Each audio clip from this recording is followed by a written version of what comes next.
பேச்சு சேத்தன்னார், எங்க அம்மைமார், உங்க எல்லாரையும் காணுவதில் ஒருபாடு சந்தோஷங்கள்.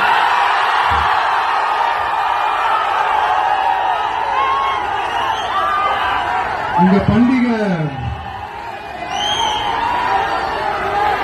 മഹാബലി വരുന്ന ഓണം പോൽ ഈ ദിവസം ഞാൻ സന്തോഷിക്കണം. നന്ദി. அதாவது என்ன சொல்ல வரேன்னா, உங்க ஓணம் பண்டிகையில நீங்க எவ்வளவு சந்தோஷமா இருப்பீங்களோ அதே அளவுக்கு சந்தோஷம் உங்க எல்லாரும் முகத்தையும் பார்க்கும் போது எனக்கு அவ்வளவு சந்தோஷமா இருக்குங்க.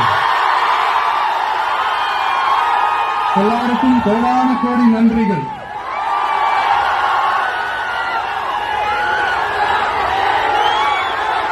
தமிழ்நாட்டில் என்னுடைய நண்பர்கள் மாதிரியே நீங்களும் வேற லெவலுங்க.